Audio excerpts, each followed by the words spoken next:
What's going on YouTube? H-Dub here, and we playing Raid, and you know we got a 2x void this weekend. That is not really news for anyone. You guys should be aware of what the calendar is for Sharp Pull events. It rotates every other week and it goes in alphabetical order, but the real news is we got two champions that are about to get rebalanced in the coming update. And let's just take a look at their kits. I do have both of these champions. One of them was a fusion for sure, and they're both in the same faction actually. So one of those champions is Eligius and the other one is Suzerain. So we'll take a look at Suzerain first. I think this guy is he's a decent champion. When Hydra first came out, a lot of people were trying to use him in Hydra just because he has 3 AoE abilities, which is really strong for Hydra, especially when you have the Head of Torment first, because you can keep proccing that passive when you bring in Shamel on your team. So if you have Inquisitor Shamel, Suzerain Catan was definitely someone you could bring in and, you know, help you out a bit, just because he has decreased speed on the A1, you know, decreased defense and weaken on the A2, and heal reduction on the A3.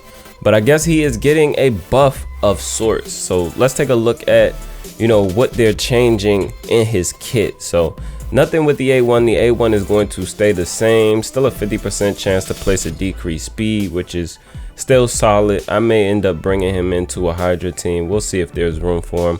But the A2 is getting a bit of a fix, right? So they're changing it to attacks all enemies has a 70% chance of placing a 25% weaken debuff for 2 turns. And that would mean that this will become bookable to 100%. The cooldown is still going to be 4 turns though, which isn't great. And he's also going to have a 45% chance of placing a 60% decreased defense, which means you'll be able to land decreased defense with a 75% chance then, because we get 30 from booking him.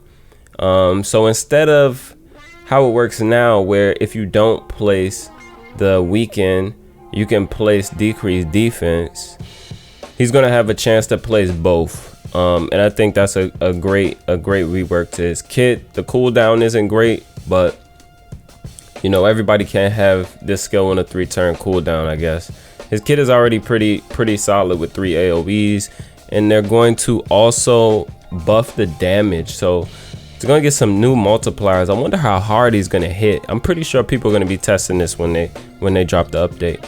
The A3, they're just going to buff the damage. So they're not gonna do anything else to the skill except buff the damage. So they're gonna buff the damage of his A2 and his A3. He has pretty good base attack already, like really nice base attack. So we'll see how they buff the multipliers to see if he actually does any real damage for us. But he's primarily used in Hydra, if you're still using him there.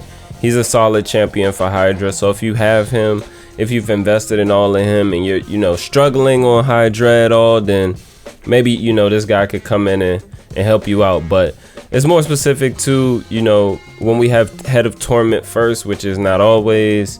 So like we're in rotation 5 right now. Head of Torment does not come out first, but decreased speed on the A1 is a solid ability to have for Hydra.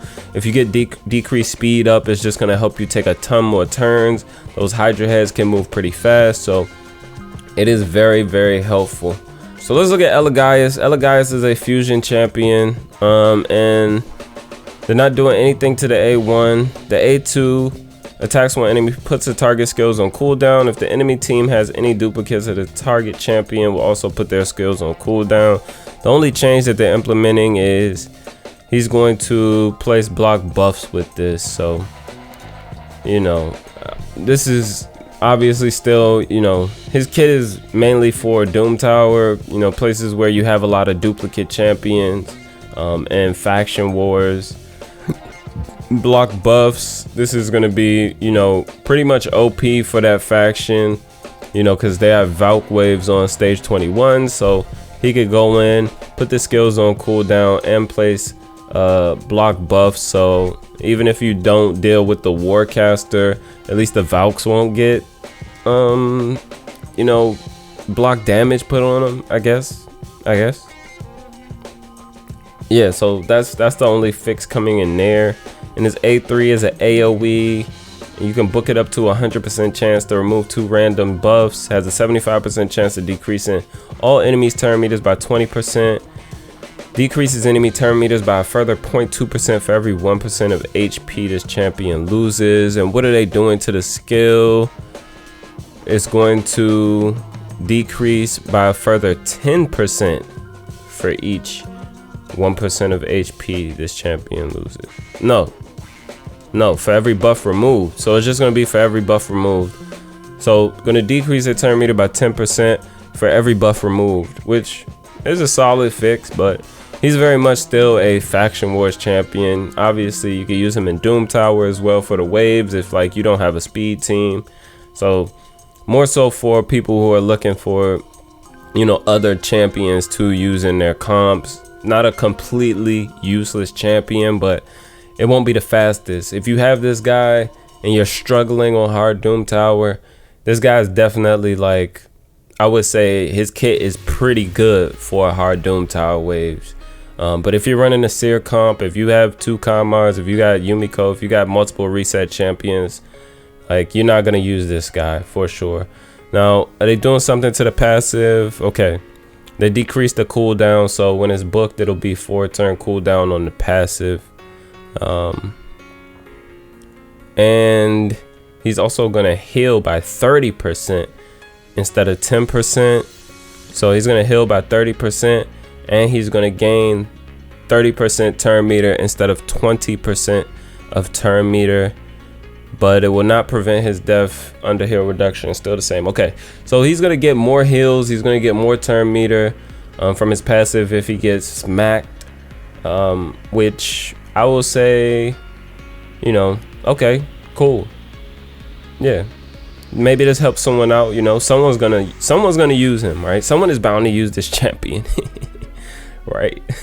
But he has, you know, decent base speed at 106, decent base HP, so you can build him to be a sustained CC guy for you on the waves in Doom Tower. Maybe we do something with him in Doom Tower just to show, like, you know, this guy is pretty viable there. I wouldn't build him to do any damage, of course. He's HP based, but I don't know. I haven't checked his multipliers. I have not checked his multipliers. Maybe he can do some damage. He does have an AoE. He can do CC as well. Remove buffs. Put target skills on cooldown. So, you know, on those Roto Siffy floors, any of those floors, most of those floors have duplicate champions. So he's 100% a straight Doom Tower and faction wars champion, like pure. His kit is pure for those areas of the game, guys. So, you know, if you need some assistance there and you have this champion, I do encourage you to invest in him there until you're able to, you know, get a speed farm team going, you know, where you can just nuke the waves down quickly. This guy though is definitely gonna help you out for sure, because this A2 is on a 3-turn cooldown book. You know, you can put Siffy on cooldown, you can put Rotos on cooldown, you can place block buffs on them, no one will get buffs. It's gonna help you out in faction wars a ton. So I would say, yeah, you know, obviously at my level where I'm playing at, what I'm doing, I'm not going to, you know, fully invest in this guy to start using him, right? I already have one on my account though, so maybe I do, you know, do some sort of showcase with him to show, you know, what can be done. I don't know that mine is booked. If he is booked, I'll 100% do it. Maybe I'll do it even if he's not booked. Yeah, I threw one book at him. I threw one book at him. So I don't know if I, you know, want to use my resources to book him. That's gonna be a lot. That's gonna be a huge investment right now, just because like books are so hard to come by. But I'm telling you, this guy's kit is, you know, post a buff, even pre-buff, he's still like pretty viable for a Doom Tower wave. So those are the fixes that they're doing. I might end up using Suzerain in a comp for sure for Hydra, for possibly my Hydra hard team, or